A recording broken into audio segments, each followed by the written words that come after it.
Hey, everybody. Welcome back. It's time for another art stream. So, we're going to keep working on this Komodo. We'll see how far I can take it today. Hope you're having a great day wherever you are, that you're safe, that you're having an enjoyable evening, or day, or night, depending on where you're watching from. And let me refresh that so I can see the chat. And the chat isn't popping up. Fantastic. It's doing that thing again. There we go.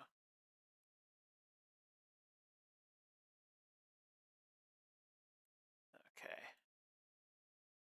Where does it go? Right there. Cool.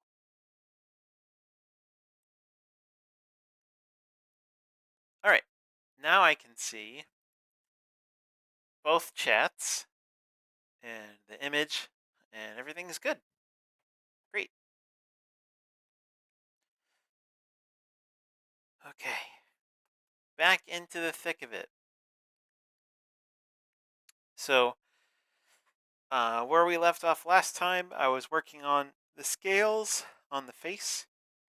And I think what I'm going to do today is transition to different parts and not focus on the face so much. Need to give the other areas their due diligence. So,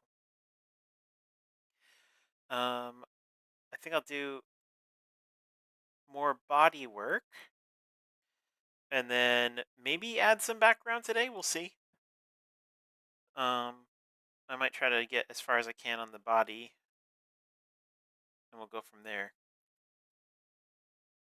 Let's see. Probably turn off the sketch layer.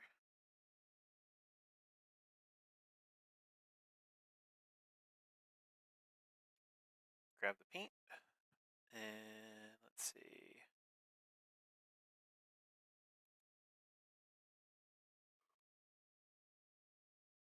Let's grab that one.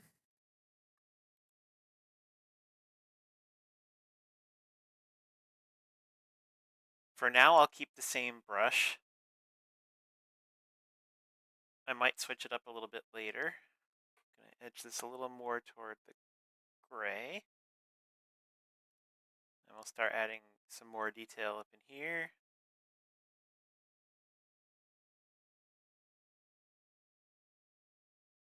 Just giving this more of an edge.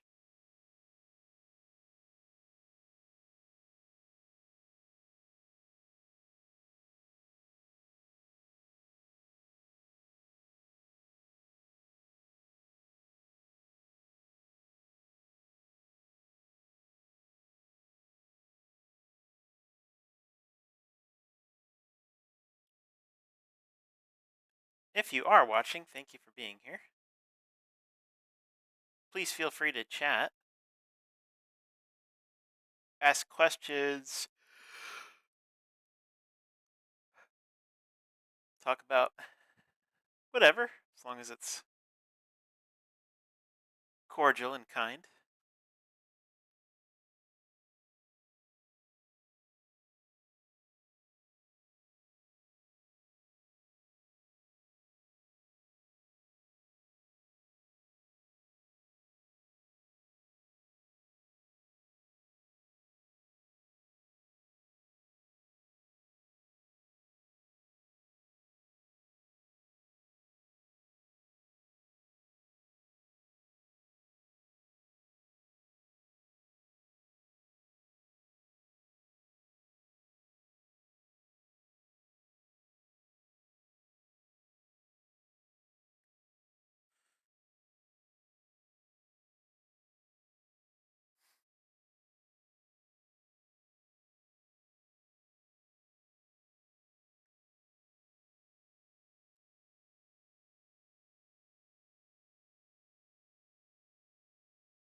If you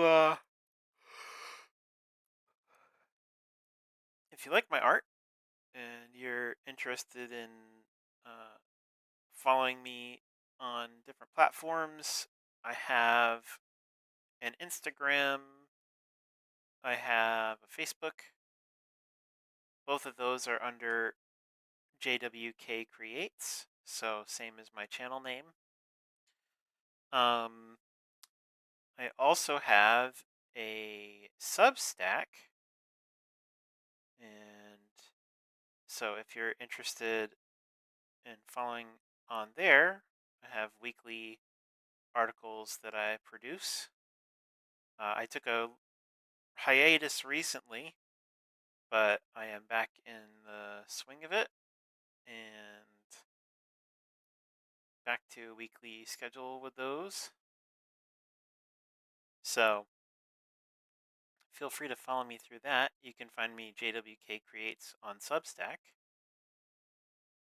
And my Substack uh, is called Through Lens and Brush.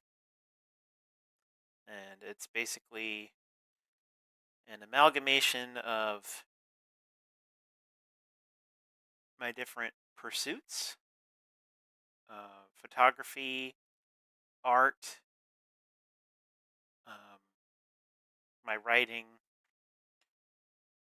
and other different things that way. So feel free to check it out if you like it. You can follow along. Um, right now, it is free.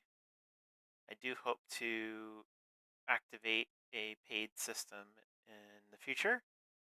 It's just not quite big enough yet for me to feel confident doing that, so I'm holding off at the moment. But if I can stay consistent enough and feel like the quality is something I can continue to produce, then a paid version will be forthcoming eventually.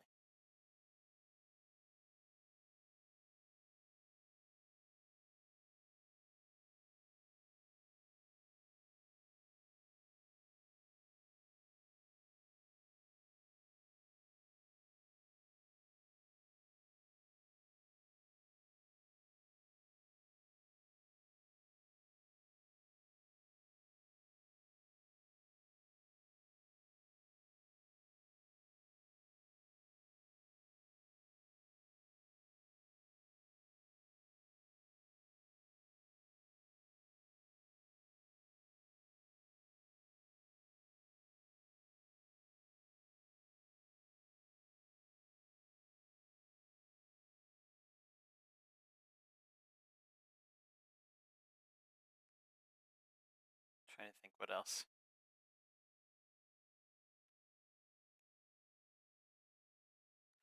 Currently also working on building up a character design portfolio and hoping to take those designs and use them to work on a children's book series I've been thinking a lot about.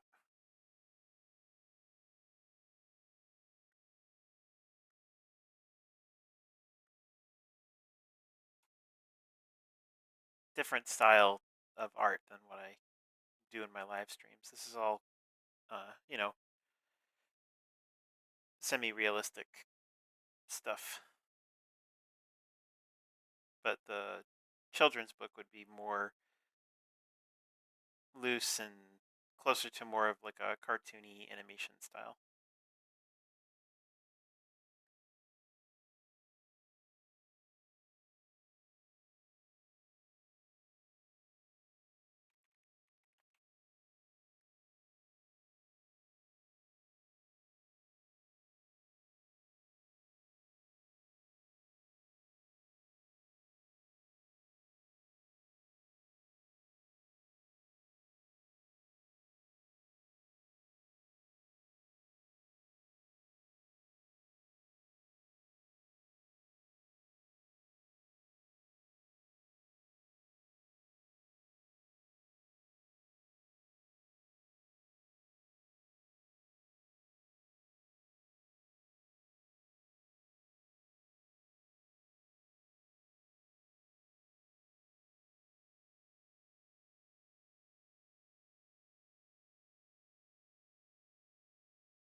I know this looks a little sloppy on the part where I'm painting right now, but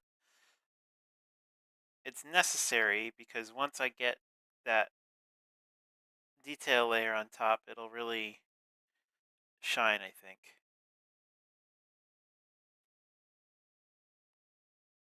Just going to take a little bit of working.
Now, usually with these types of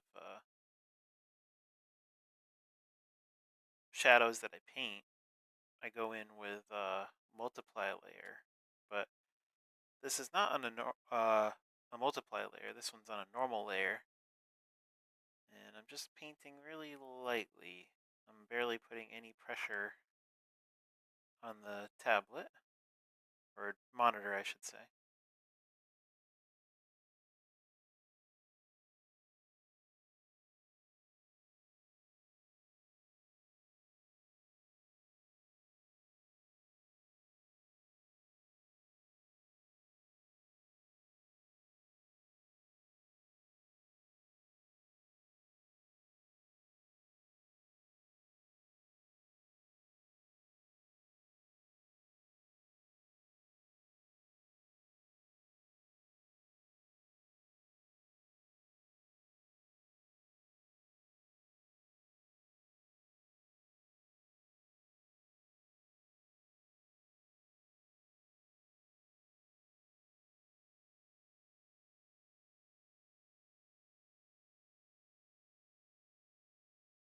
Okay, now I can zoom out.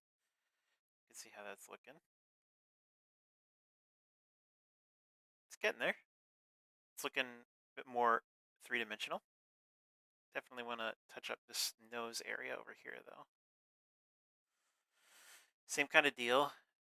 We got some shadow areas that need some more love. Trying to be mindful of exactly where those shadows fade and start to roll into lighter areas. I can always blend it if I have to.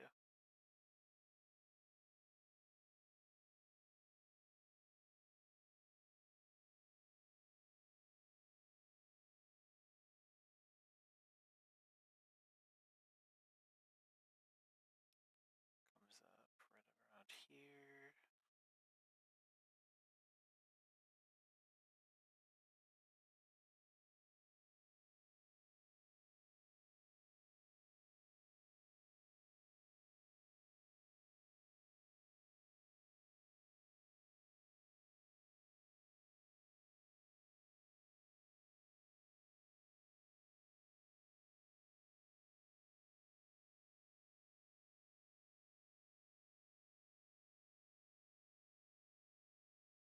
Go in with the blender. Just loosen up some of those edges.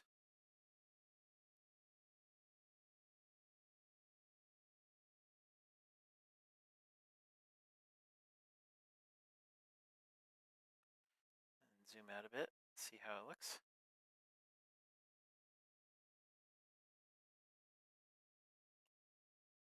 Okay. Let's grab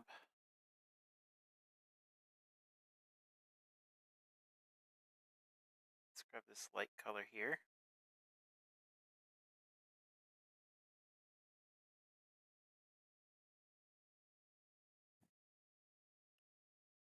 And very lightly lighten up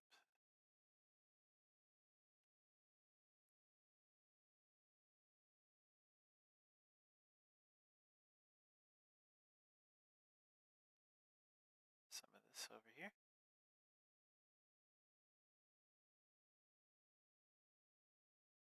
Help the form to be a little more accentuated.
Gotta fix this nostril. It's all wrong on size.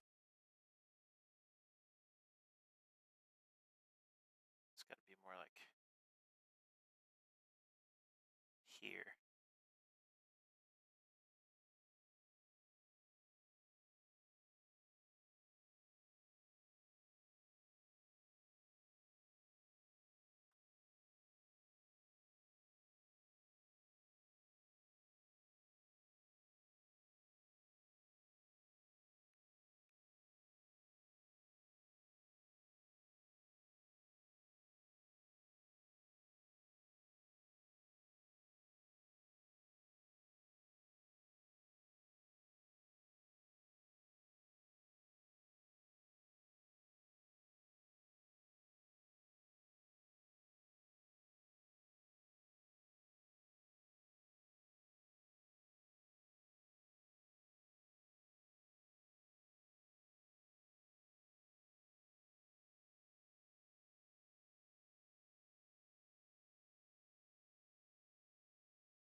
And then I gotta make this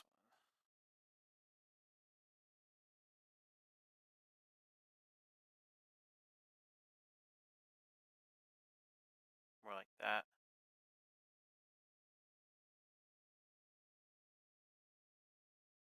And then blend it more in with the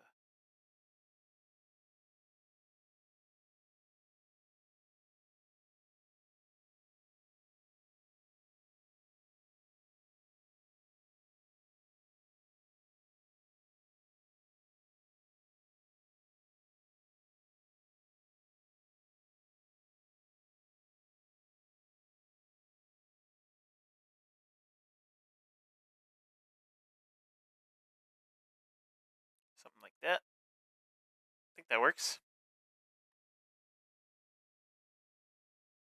If you're watching, thanks for being here. This is live. It is Thursday, 9:27 where I am. East Coast. If you want to chat, feel free to do so. Otherwise, you could just chill and enjoy the art. Totally cool.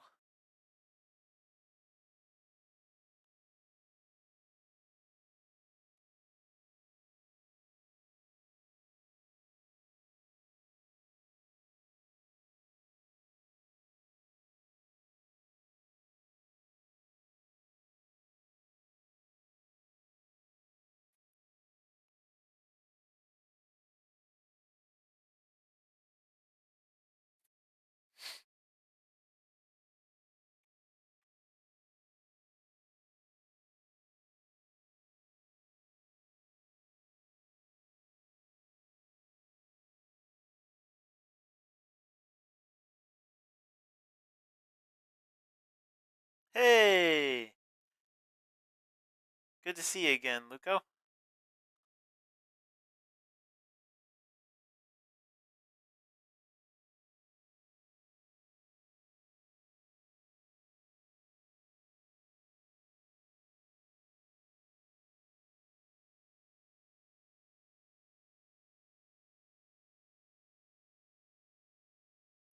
Still having a good week?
Gotta get back on the.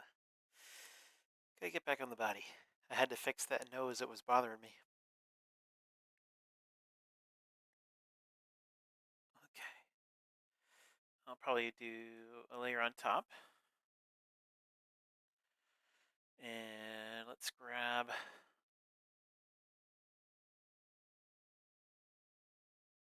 Let's grab like that color.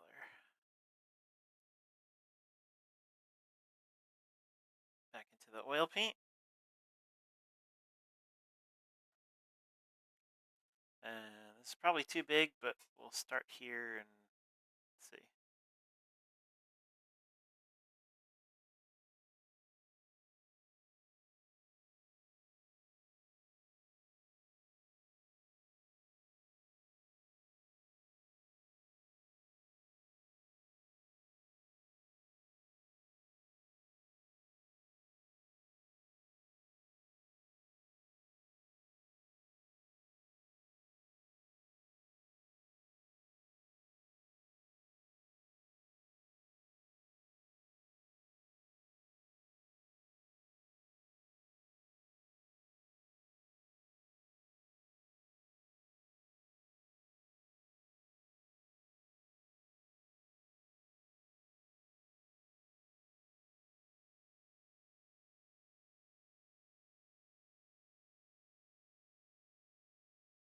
Oh,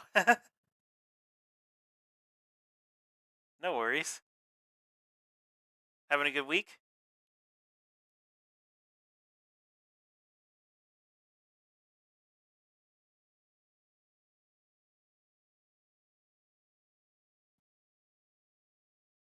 Not really? Oh, I'm sorry.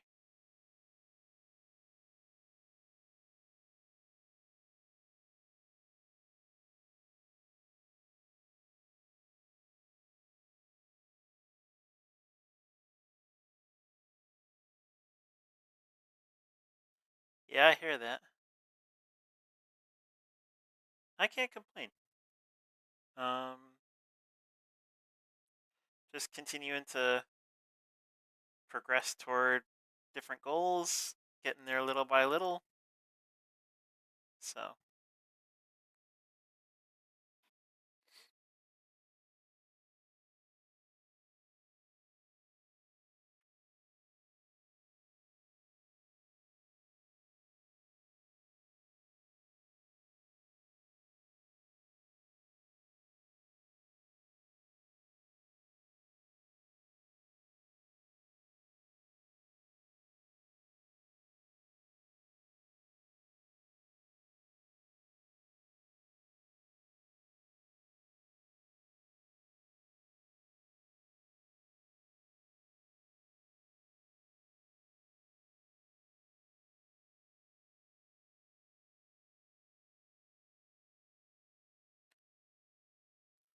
yeah. Um,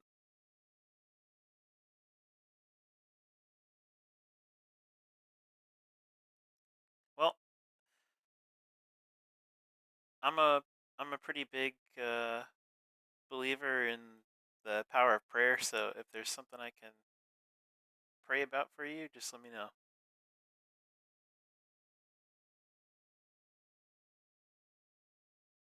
I know sometimes when it rains, it pours.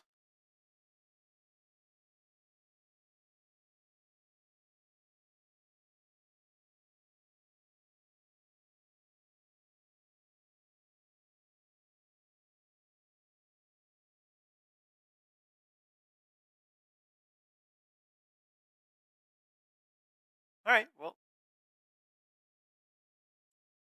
offers always there.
Oh, okay.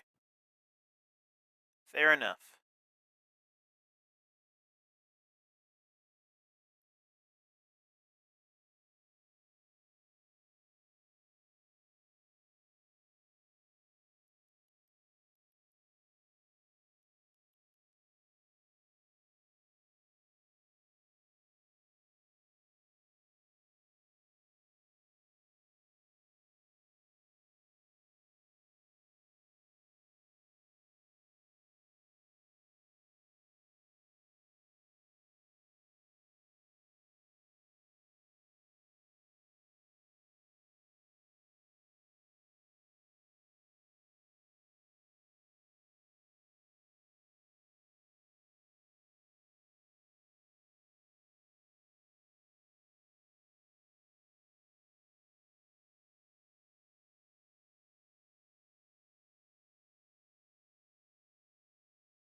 Yeah, I left a comment on your, I think it was just your general channel.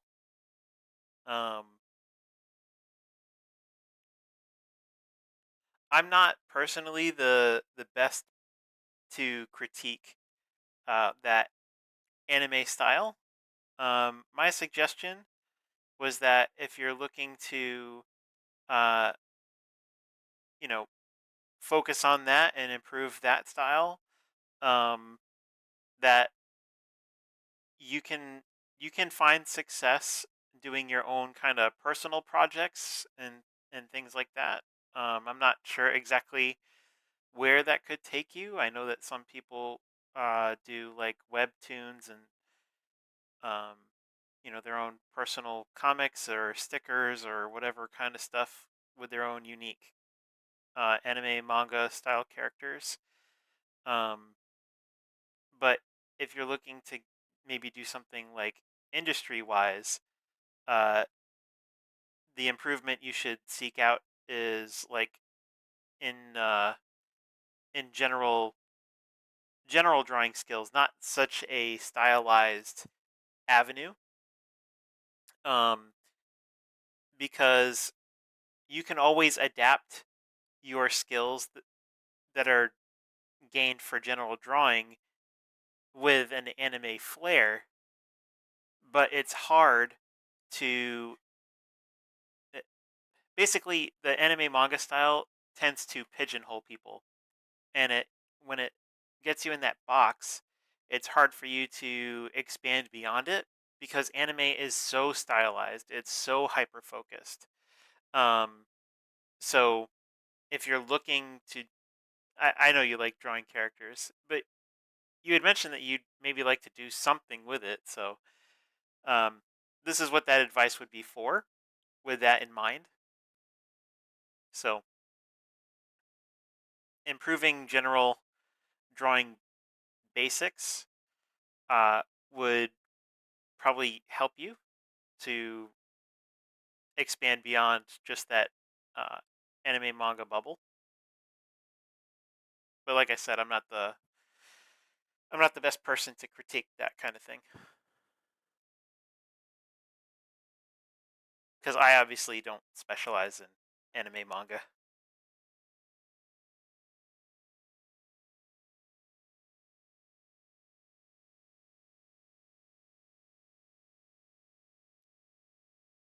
But you know, people who want to really can venture off with those skills. I mean, if you look at cartoons, a lot of modern cartoons have that uh, Americanime style. It's like a blend of American cartoons and they have an anime flair to them. Want to apply that rendering. Okay. Um, the way that I do it is I focus on the value of something. And so the way it's been best described to me from my art mentors is that if you're looking at anything in particular, um, it will have basic inherent colors that are not influenced by light inherently. So if you look at a water bottle, or if you look at um, like a cat, or if you look at uh, I don't know, even like a colorful mural on a wall somewhere, um,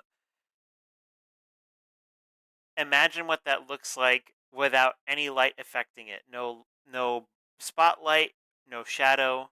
What is the inherent color in its appearance? And so maybe maybe the object you're looking to paint is like this color, and most things are not just one flat color, right? So if you're if you're looking at this sphere, maybe it's got touches of like kind of a red to it, right? So you would blend in some of that red, and maybe it also has a slight pinkish tone to it, right? That's fine. If you look at human skin, it's never going to be just like one color. Um, and so imagine that we have a bright, warm, sunlit day. I have to think about where is that light coming from? And if it's a warm, sunlit day, that sunlight is going to be a warm color. So something from the red to yellow area, most likely orange to yellow, probably in the bright area of the spectrum, and maybe a little not so saturated, but definitely not white, right? And so then what I would do is I would add a layer, and I would begin thinking about, okay, where's the light coming from? If it's coming down from this direction, right, then it's going to hit this side of the sphere first, okay? And it's going to be the brightest and most concentrated on whatever part of the object I'm looking at,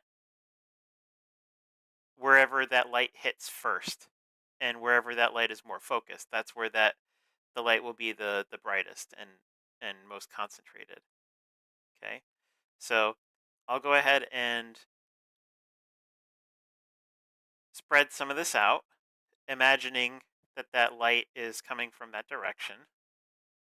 Right. So the form of the ball. Let me go back a little bit. The form of the ball is going to receive light, and it's going to spread around a bit.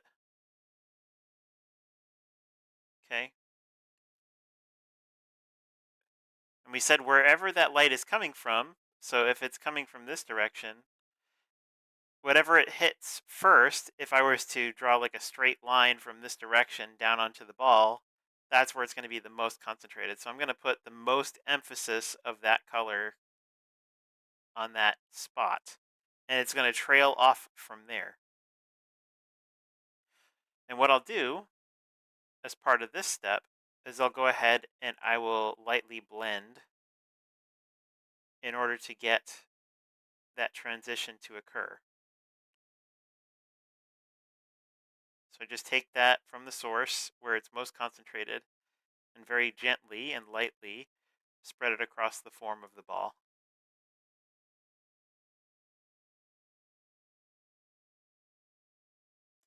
And now you're starting to see that illusion of depth, right?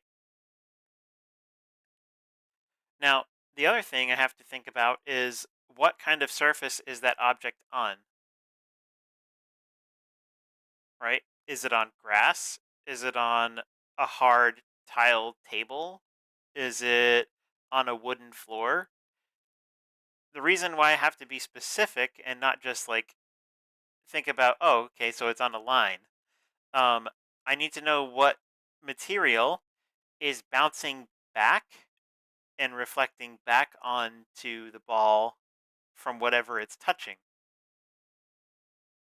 Because the colors, based on the way the light is bouncing, right, that's going to affect how the colors react. So if I come in, just imagine for a second that this is the ground plane. It's not, but just imagine it is. That light is going to come down here and bounce up onto this ball from every direction that it's, you know, that it's facing beneath. So this edge, because the light is coming down from this way, this side is going to get the most intense part of that bounce. And because this is going to continue that bouncing in this direction, the light that does come back up this way is going to be duller than over here. So for example, if I were to come on in and paint some grass, I'm going to do the same thing with the surface material that I did for the ball. Okay. I'm going to pick a kind of inherent, what's the basic value of the grass? Okay. Notice it's not the most vibrant grass because I'm thinking just like I did about the ball.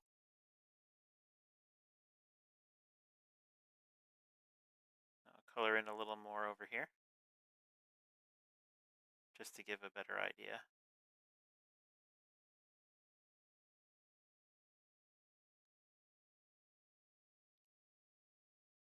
Okay. Now something I need to think about.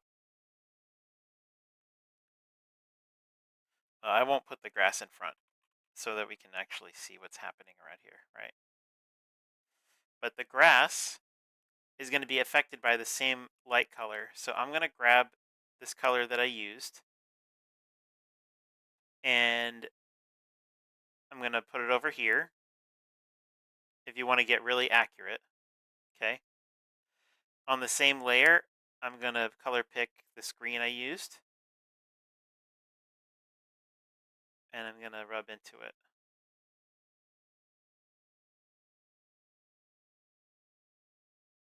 Okay. So see how bright this is? I'm going to grab this blended color, come in a little thinner. See that?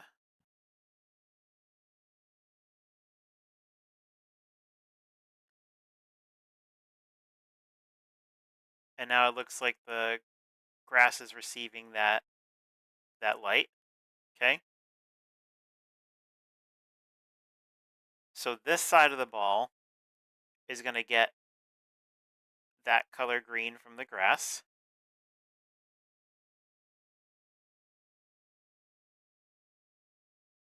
Just a little bit. And we'll blend it. Okay. And this side of the ball is going to get something a little closer to the duller grass.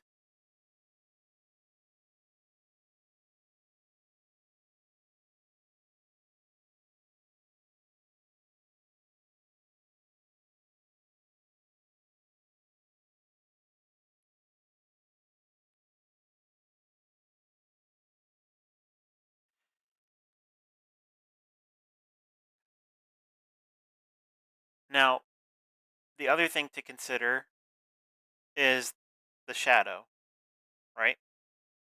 And so this is where I might think about coming in with a new layer and setting it to multiply. I'll tone down the opacity a bit to somewhere around 40 to 50%. And I'm going to pick a cool value, right? Something in the blue range. Maybe opposite of the color that I used for the ball, if that's possible. And something around here. And we can experiment. This might not go the best at first, but we'll go ahead and try it out. Just a little bit.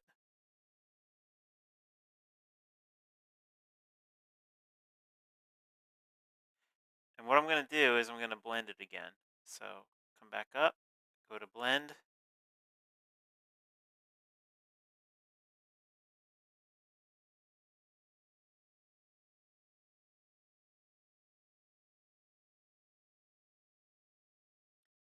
And then I'll go back to this other layer and blend these colors a little bit more. Actually, that wasn't the right layer. This is the right layer. This all helps it to feel a little more married together. And then to finish it off, we'll go ahead and color pick this bright color again. Except this time, we're going to go more intense, a little warmer, and a little brighter.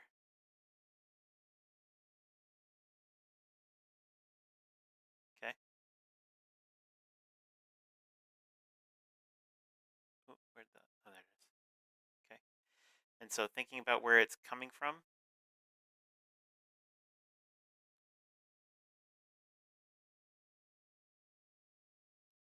it's a little too yellow. I'm gonna lean it more toward the white.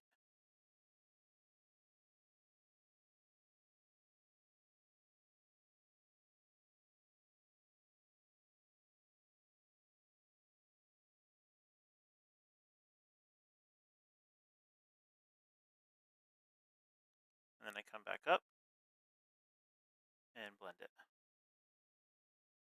Not so much the direct spot where I first drew that little dot, but the areas around it to help it blend in. And then I'll go back over it one more time and emphasize that dot.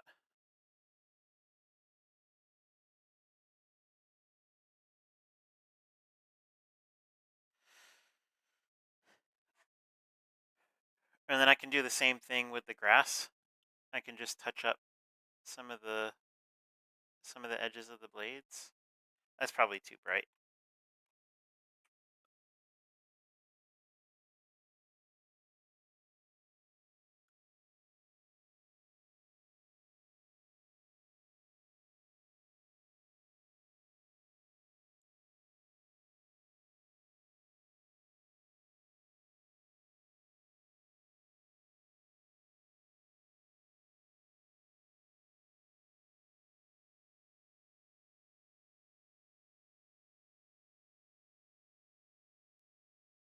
Right? And then thinking back, if we want to do something even more convincing, take that cool color here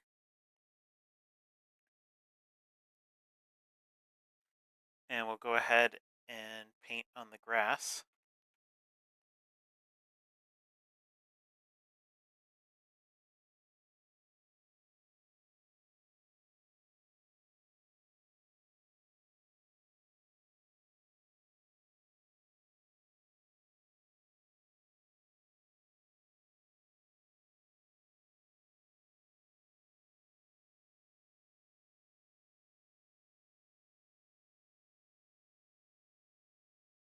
And we'll blend it again.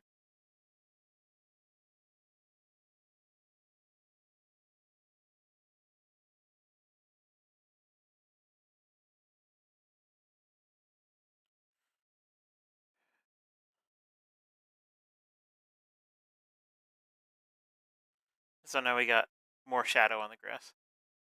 Oh, that's fine.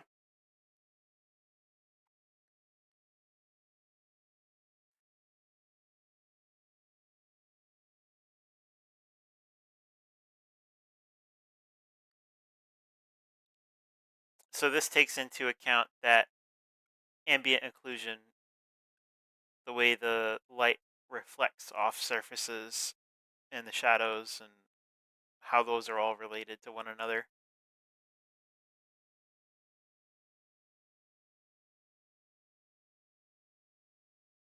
But this helps give the illusion of depth, right?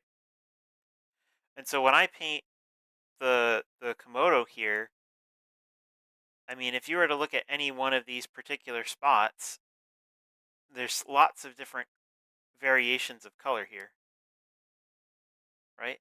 And where's the brightest color? Currently, and it will continue to remain the brightest even if I add more color to it, it's up here on the forehead. Oh, I got the blend on. Right? My light source is coming from, oh, that's a terrible color. Oh, it's because I'm on multiply. My light source is coming from this direction. And so you've got light that's traveling, you know, over this edge and over this edge, even onto this eyelid right here, and a little bit over here. This is still going to be mostly concentrated, not quite as bright as these direct spots right here and right here. And really, this whole area is going to be, all this is going to be direct. So we'll call, I'll put lines like this over the area that's going to have the most influence. And then for the secondary areas that are going to still receive some of that light but have it less focused, it's going to be like here, like this side of the face, and then up over here, and over here, and over here. Okay. So I won't put lines through those. So the lines indicate the most concentrated. The empties are the second. This is also pretty direct because it's straight in line with what the head is receiving. And by showing that this is more direct in terms of the way the light is hitting it, it'll also help establish depth in terms of where is this positioned. Just by adjusting my shadows and my lights on this arm could easily be straight beneath his head or stretched out across from his head, maybe like a foot away or half a foot. You know, the way I play with the light and shadow will ultimately give the viewer a sense of where that is. If this was beneath his head, the way that, or the amount of light this would receive and where the light would hit would be completely different than where it is right now.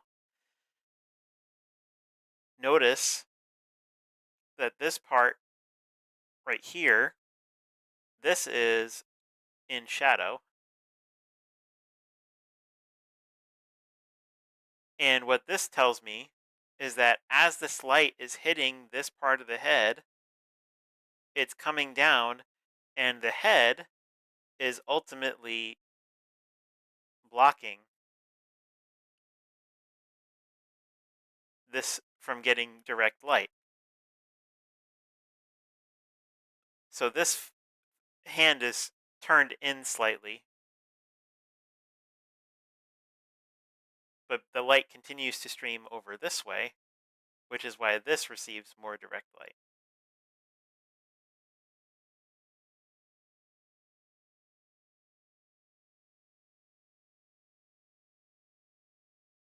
So try to think of light as probably the most important thing for showing depth, because the way that you convey your light and shadow and the intensity of those values that you place on your image that will ultimately tell whoever's looking at your art what kind of shape they're looking at and uh, what kind of volume it has and what kind of surface material it is. I drew this sphere over here slightly shiny. So this is maybe the same material as like a bocce ball.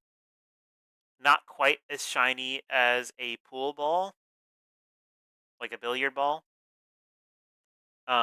If I wanted it to be a billiard ball, I could do that, but I'd need to give it a little more shine.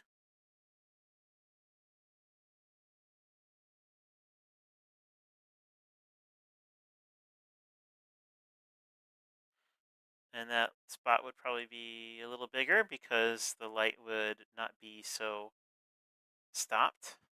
It would flow. And then I'd have to use a blender to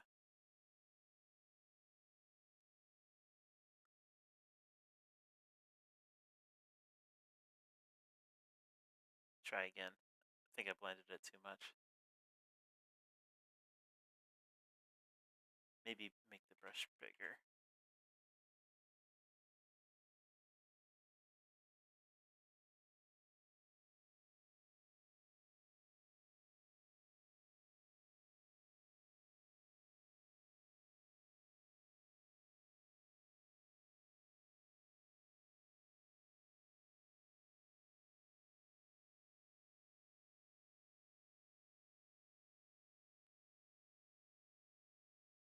So yeah, that light would spread more easily than it currently does.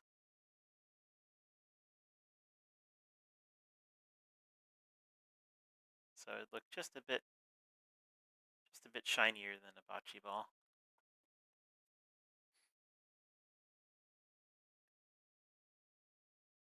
Anyway,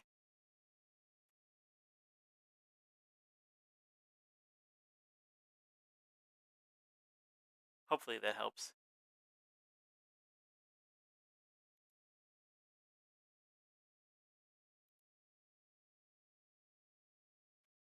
Yeah, no problem.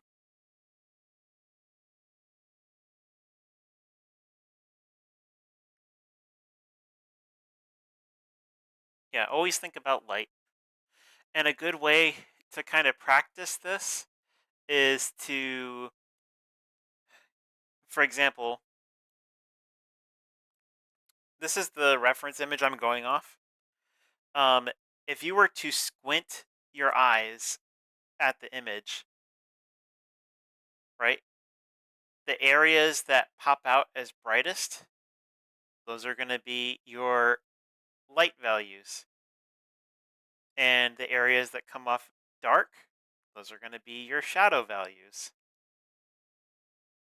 And so if you were to draw this very roughly from the start, the most important thing you could take away from doing this by squinting is these shadow and light areas. If you could get those captured, even in like a very rough sense, it would go a long way. Here,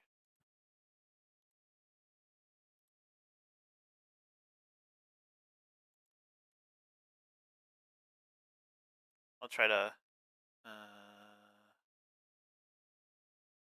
don't think I can leave it on the screen. But you saw the image. So what I'm going to do is try to sketch really quickly and roughly the light and shadow values.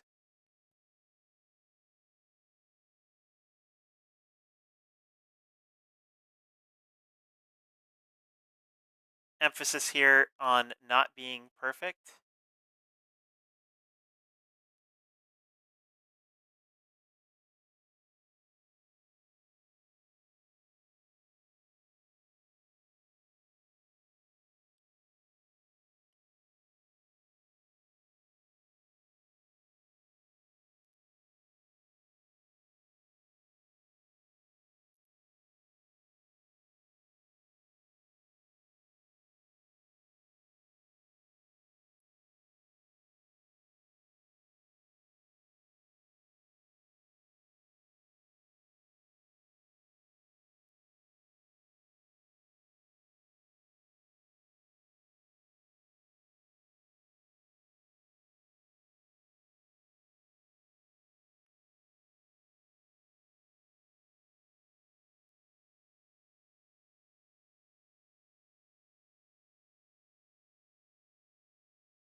And then, so this is where the squinting comes in, right? The squinting forces your eyes to not look at the object in 3 dimensions, but it flattens the image so that you see the strongest light and dark values instead. This is what I'm talking about. Oh, hey, I see Dylan and Donnie. How's it going? Right now, we're talking about light and dark values and form. So this is the image we're talking about because it's the one that I'm currently painting. And I'm just kind of going over like how to take an image like this if you're struggling with light and form for rendering, and trying to do some exercises to simplify it so that you are more basically uh, able to assess it properly. And so if you squint your eyes only take in so much light, and so you see the light and the dark values, and that helps determine basically like if you were to only pick one color for the light and one color for the dark and apply those to get the basic form, you would have most of the visual information that you need to make this look 3D. You just have to add details on top.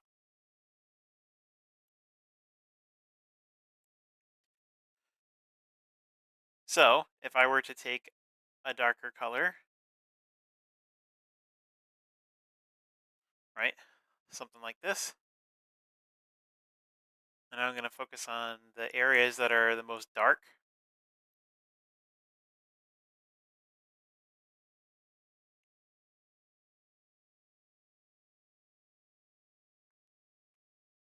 And a lot of these are going to be rough shapes, Flatten it if you have to, whatever you need to do for your brain.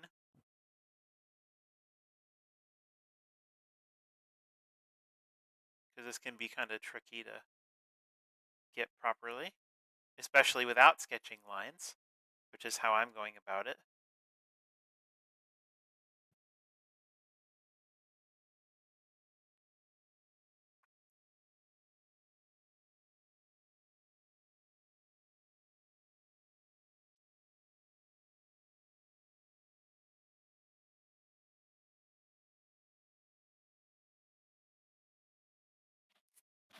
Right? And if you look at my screen for a second, you can already start to see the Komodo, right? Before, it might have been a little weird with just the light, but now that we have the dark, now we can start to make those connections. Our brain automatically starts picturing something. And I think this comes from an innate survival skill where our brains quickly assess what's placed in front of us.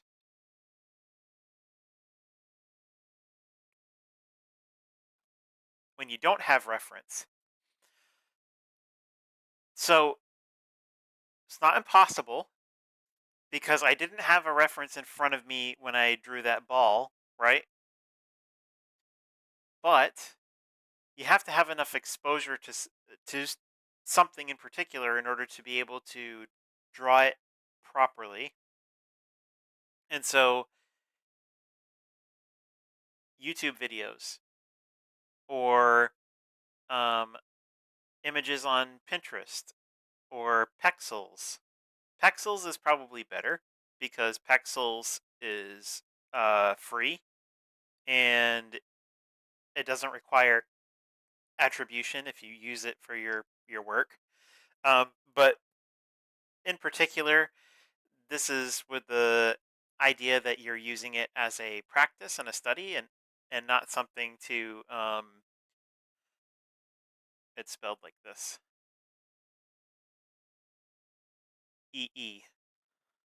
Pexels. Um this is all done with the intent that this is for study, right? And not to be sold. So I I can never recommend uh, you know, selling things that are based on reference you don't own or haven't created yourself. That gets kind of tricky and it depends on the situation. Um, in any case, without getting into that discussion, really what I'm focused on here is just getting those shapes in. But yeah, when you don't have reference, look it up and practice it. We have internet at our disposal. We have so many different ways to gain and gather information. The best way is by observing it in person, which is where I got my reference from. I took this photo at a zoo.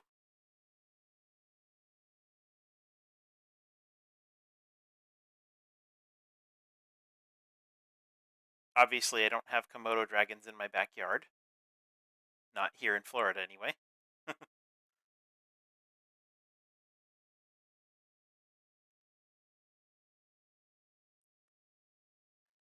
Something else to keep in mind with these values is that a lot of times the brightest brights will be right along the darkest darks.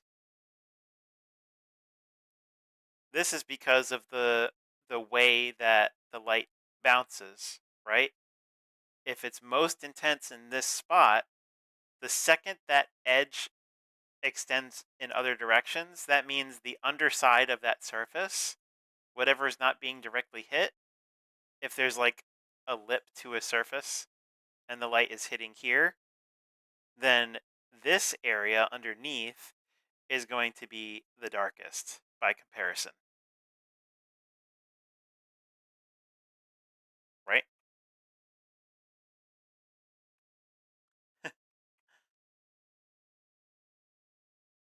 Yeah, we do have internet, so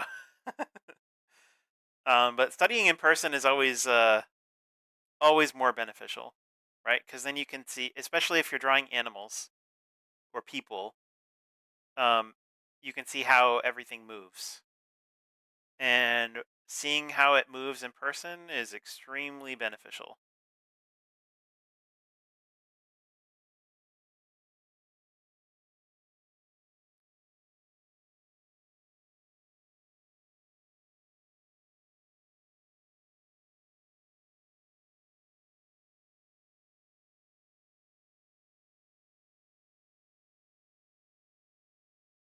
And like I said, this is not about being perfect in this particular value study. This is really just about making observations, like where is the light falling, where are the shadows, and just roughly placing those in.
Need a break. Uh, SF6. Uh, SF6. Don't tell me. Uh,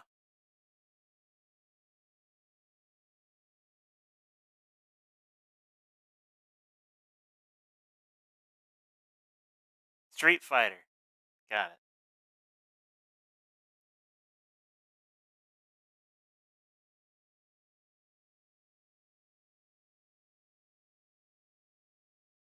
But yeah, look how much of this puzzle we've solved just by using two values.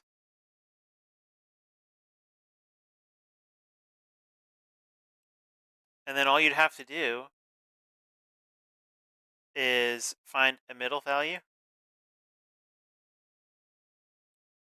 something lighter to fill in the gaps.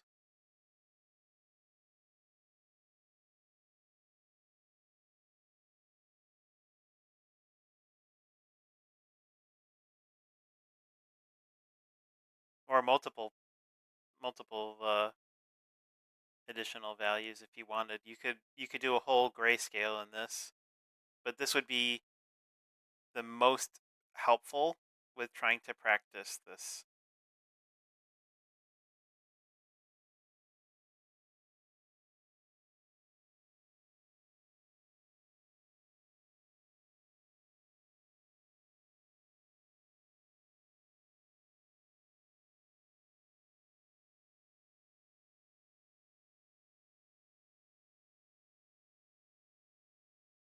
But yeah, this answers a lot of questions in terms of like, where do I need to put the light? Where do I need to put the shadow? Squinting is the answer.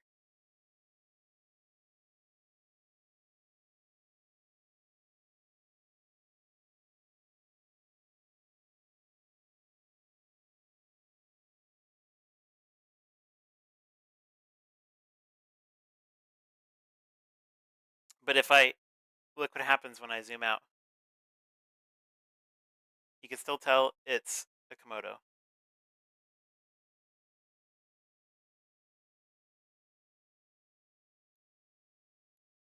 Yep, that's my recommendation. Try squinting.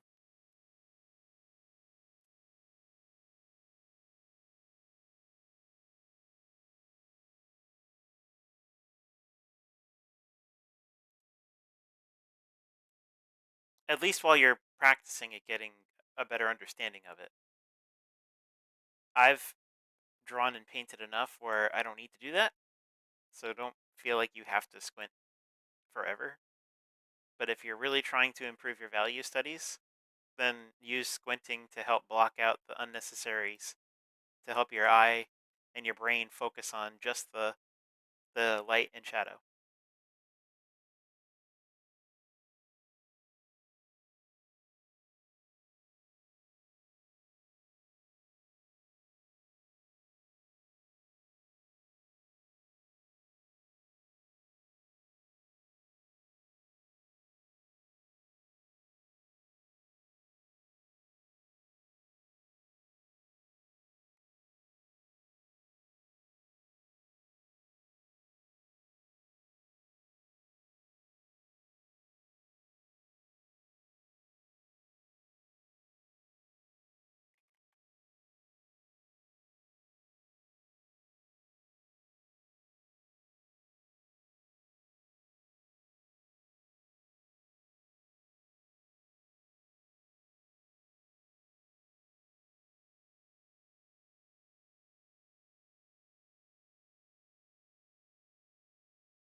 Yeah, no problem.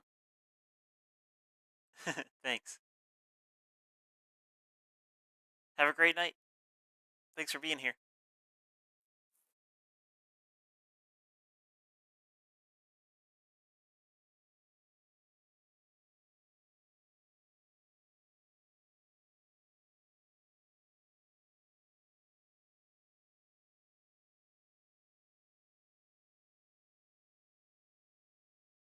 Oh, are you leaving too, Dylan? Bye.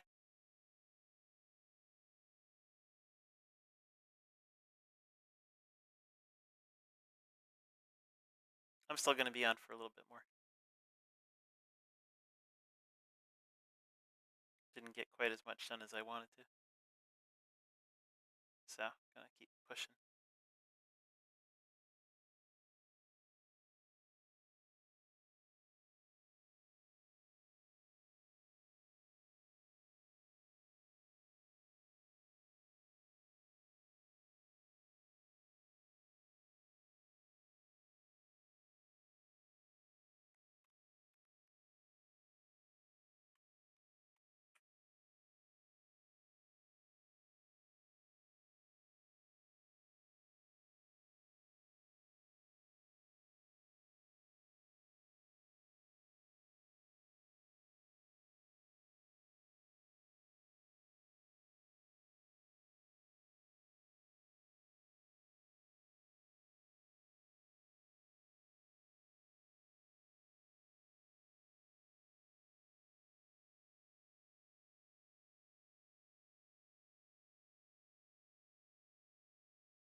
If anybody else has questions or wants to talk about stuff, just let me know.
All right, I think that's where I'm leaving this one for today.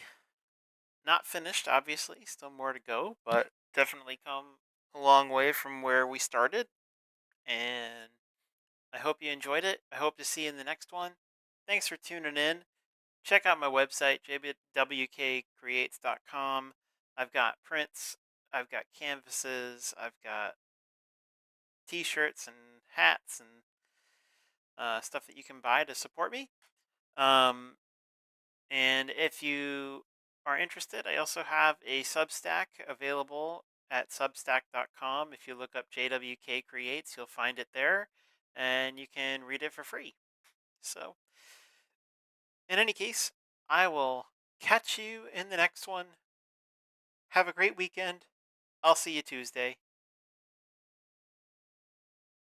May God bless you and keep you safe. In Jesus' name. Bye, everybody.